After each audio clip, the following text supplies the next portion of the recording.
আসসালামু আলাইকুম।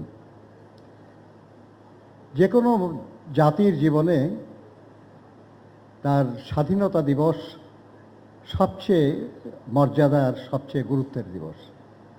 যে কোনো মানুষের জন্যও তার জাতির স্বাধীনতা দিবস তেমনি অত্যন্ত গুরুত্বপূর্ণ। আজকে আমরা সেই স্বাধীনতা এবং জাতীয় দিবসের অনুষ্ঠানে আপনাদের সামনে কথা বলার সুযোগ পেয়েছি।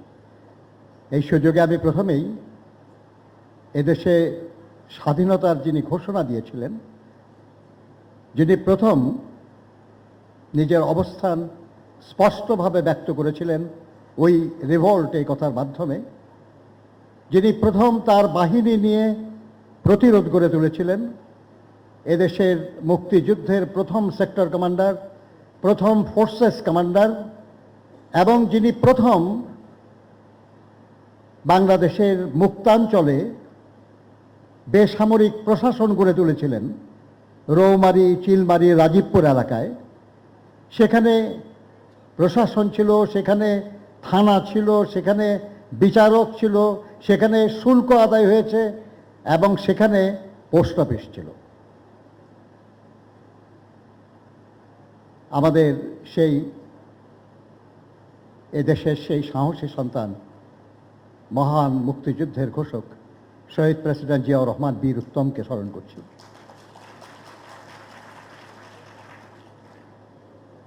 আমরা স্মরণ করছি মহান মুক্তিযুদ্ধ চলাকালে যিনি তার 2 শিশু সন্তান সহ পাকিস্তানিদের কারাগারে আটক ছিলেন, যিনি পরবর্তী পর্যায়ে বাংলাদেশি জাতীয়তাবাদ, জনগণের গণতন্ত্র এবং স্বনির্ভরতার রাজনীতিকে এগিয়ে নেওয়ার জন্য রাজনীতিতে যুক্ত হয়ে ইতিহাস গড়েছেন।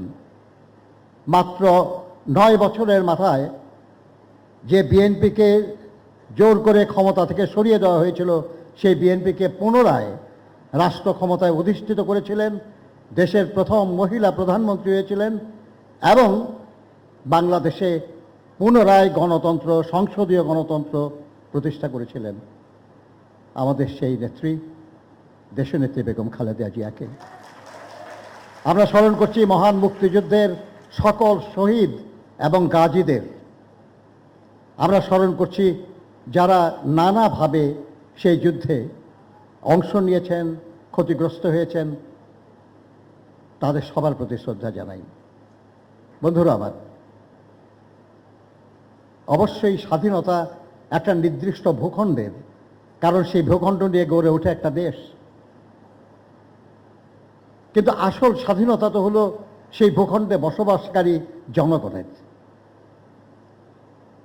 কারণ সেই জনগণই সেই স্বাধীনতার জন্য লড়াই করে, সেই জনগণই তার স্বাধীনতাকে কার্যকর করার জন্য আন্দোলন সংগ্রাম করে, সহযোগিতা করে, বিরোধিতা করে, সেই জনগণই সব।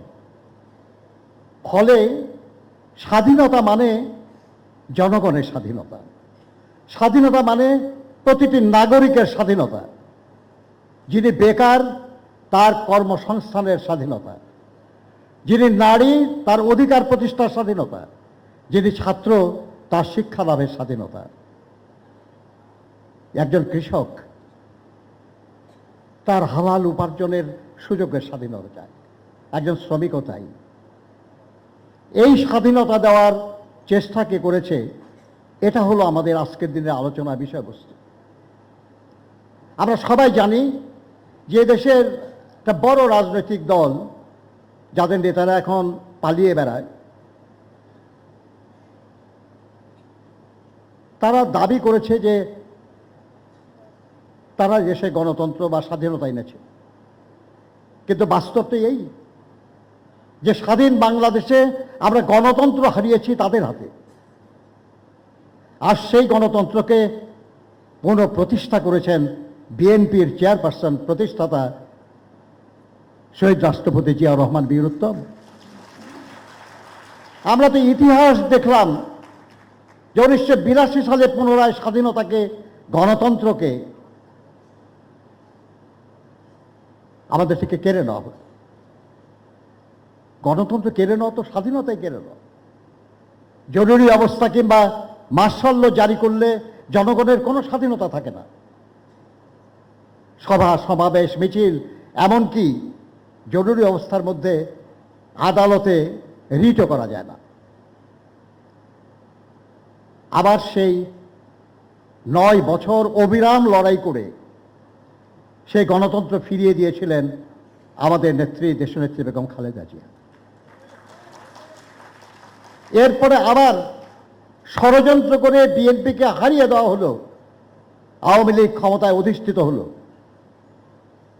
এবং বাংলাদেশের মানুষের সব অধিকার একে একে কেড়ে নেওয়া হলো।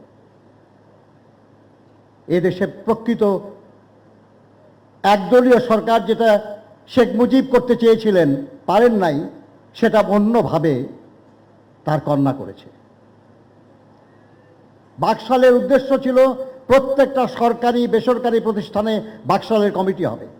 পুলিশ, আর্মি, বিডিআর, ব্যবসায়ী সম্প্রদায়, সচিবালয়, স্কুল, কলেজ, বিশ্ববিদ্যালয়, সব জায়গায় বাকশালের কমিটি হবে, বাকশালের দ্বারা চলবে।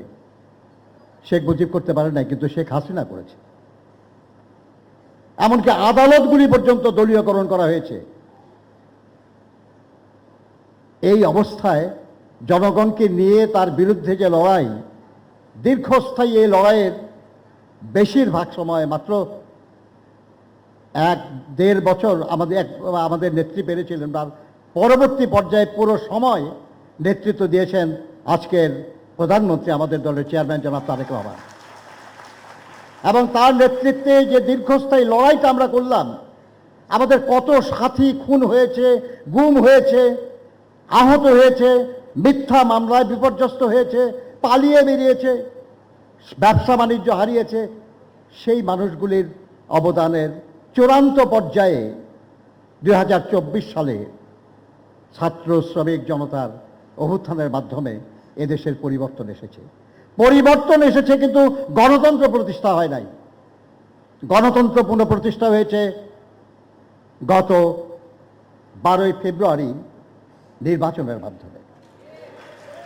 সেই নির্বাচনে 2001 সালে যেমন, 91 সালে যেমন স্বৈরাচার বিরোধী আন্দোলনে আপসের নেতৃত্ব দেওয়ার কারণে মানুষ, জনগণ দেশনেত্রী বেগম খালেদা জিয়াকে বিজয়ী করেছিল। কেউ বিশ্বাস করে নাই যে বিএনপি বিজয়ী হবে, হয়েছে। এবারও হাইপ তোলা হয়েছিল